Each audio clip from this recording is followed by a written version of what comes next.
Hello, everyone, and welcome to another exciting edition of Real Wicca Talk. I'm your host, James Otten. Today, we're talking about three stories that were once considered myth that were proven to actually be real. What are we getting at with this? Well, hopefully something. I don't know. But I also like to call this story, by the way, A Tale of Three Cities. I probably won't put that in the title because of the fact that it's on YouTube, and if I just put A Tale of Three Cities, people will be like, what the hell is this? And they won't really know what the video is actually about. But that's the official title of the video, A Tale of Three Cities. All right, we're going to start off with an ancient Indian city once considered entirely myth, the story of Dwarka, a city founded by Krishna himself, they say. In fact, many of the stories actually were about him living in the city and being the protector of the city and fighting against enemies who attacked the city apparently from the sky. And this is an interesting story. I don't know right offhand if it's another one of those symbolic type stories. Of course, it could be. That would usually be my first guess. I'll tell you what my first guess normally wouldn't be. Ancient aliens. I mean, seriously. Ancient Aliens. That's a show that I'll be honest with you. I rarely watch it. Every now and then, if there's nothing on it, I'm flipping through the channels and I see it. I'm like, oh my god, this is so funny. It's like comedy to me. I love that. That's why I love that show. It's just so funny. It's ridiculous. Okay, but anyway, this story was once considered. I'm gonna babble in this video probably a little bit. Was once considered myth until archaeologists, guess what, actually found it in the ocean, sunken off the coast of India. Um, wow, how about that? The interesting thing about it is the city. They were doing some carbon dating, and they realized that the civilization was actually maybe about 10,000 years old, 9,500 years old. A lot of the carbon dating they did, the old to the oldest, I believe, bodies and artifacts that they found there, 9,500 years old. So, I guess that kind of blows the myth that, speaking of myths, that the Earth is only 6,000 years old, huh? Yeah, maybe just a little bit. It also actually completely changes the way history is viewed by historians, archaeologists, and I'm surprised this hasn't really come to public knowledge a little bit more than it has because of the fact that it really was so history, the way we view history changing. You know what I mean? It should be big news, and yet somehow it's just kind of kept under wraps, and not that many people really know about it. And it's a really strange thing. Why do they want to keep these things a secret? Don't you ever wonder that? I often wonder that myself. Okay, then we have story number two, the myth of a city called Heraklion, which actually was an Egyptian city, a trade hub, if you will, and um, for the Egyptians and Greeks. It was originally called, I don't know how you pronounce it, to be honest, and I was supposed to know Egyptian stuff, but I don't know the pronunciation here. I'm going to say Thonis was the Egyptian name. Correct me if I'm wrong. But it was renamed Heraklion by the Greeks because here's another one of those funny stories. It's said to have actually been visited by Heracles himself. Interesting. I'm not sure exactly how that worked out, but that's the story. Could it? I mean, was there an actual guy they decided was a demigod at one time? You know, it's entirely possible. The ancient Egyptians, the oldest pharaohs, were considered gods. And it was said, I read somewhere that the ancient Egyptian pharaohs, the first of the pharaohs, the earliest pharaohs, couldn't even become pharaoh unless they had actually raised the kundalini and opened their third eye, which is an interesting story. And that wouldn't exactly make you a god, really, but it would make you, I guess, quite a bit more enlightened than the average person, right? Yeah.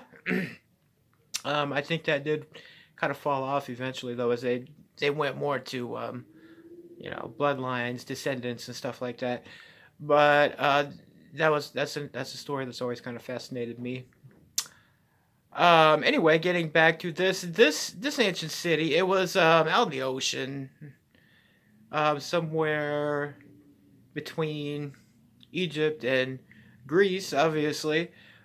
What they found was most likely this particular, it was like an island, basically. Um, it most likely had sunken due to the weight of the buildings on clay and sand soil after an earthquake. Actually, is what they theorized caused it to sink. And it was buried for a good 1,500 years under the ocean before they finally found it and started excavating. So an interesting story there. And then we had one more. Of course, there was there is still a city in Egypt by the ocean called Alexandria, but it's not the original Alexandria, which was a story of fable and myth. Some people know about. There was another, actually older city called Alexandria where a lot of history happened, and this too they also found, guess what, sunken off the coast. So what does it all mean? It means that, for one thing, there's a lot of truth to ancient stories. There's probably more validity, I think it's safe to say, in ancient pagan myths than a lot of the Christian stories in the Bible. Sorry, Bible. But it's all about finding actual, real, physical evidence to back up the story, to give it actual weight and actual reality, right? And these stories actually are carrying a lot of weight now that these cities have been uncovered. Actually, they've been uncovered for some time, but I'm making the video because, again, some of you may know this, but it's not really widely known. So I'm thinking to myself, there's a lot of people out there who should know about these, and you can look them up. I'll include a few links in the description, so you can actually look up these cities yourself if you're interested. If you're interested in ancient history and archaeology, like I know I am, especially Egyptian. So you can feel free to take a look at all that for yourself. And what else does it mean? I mean, it means that some stories that you've considered myth probably are actually true. Like you take, for example, this was the main thing I started thinking when I was reading about these cities myself. The story of Atlantis. You got to realize that Atlantis is out there. It's out there in the ocean somewhere. This is almost assuredly not a myth anymore. This has definitely got to be a real thing. I don't know. Somebody may have already found it, and they may have just covered it up. You never know. These people are weird. They don't like their Christian values being challenged. You know what I mean? And their Christian views. So you never know. People might deliberately actually try to cover some of this stuff up. But yeah, that's what I think. I think Atlantis is definitely out there somewhere. It's who knows how ancient. Probably pre-Ice Age, pre-flood, I would say. Wow. If only we could get a hold of the information on that, that would be really, really, really, really something. And hopefully one day we will, because hopefully I'm still alive when it happens, because I would love to see that. Of course, if I'm on the other side, I won't really need to worry about it, because I could probably just go to the Akashic Records and look it all up myself, or remember, because maybe I was there. Who knows? So anyway, that's my tale of 3 cities. Just to kick off my video series for 2019, and pretty much to show off my new phone and the improved sound, which I believe is definitely much, much improved on this particular device. I got some other things like some special effects and stuff I was gonna bring in, but I forgot. So I'll save that for my next video. Also, showing off the fact that I'm not quite as pasty as I was like a month ago, and I really didn't want to make any videos because I was so incredibly pasty, and that's why I hate wintertime here. It sucks. I like to get my sunlight. All right, so enough babble for me. Links in the description below for anyone who wants to look up these ancient cities or even read the ancient myths, because I love ancient myths myself. I think one of the most interesting things to contemplate and meditate on.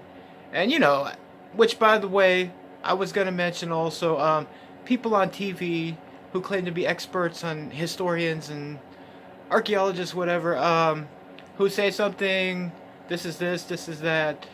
Often a good idea to listen to what they say and take it with a grain of salt, not just totally buy into what they're saying 100%. Always listen to it and then take it into consideration, meditate on it yourself, and make your own determination on that with a little logic, a little intuition, you know, like the Buddhists would say. You know, don't believe us when we say the meditation works. Try it yourself. You can always stop if you don't like it, or if it's not working for you for some reason, right? And there you go. That's the way we should do it. All right, and I'm James Otten. This has been Real Wicked Talk. Peace, and I'll be back whenever I make my next video. You guys take care.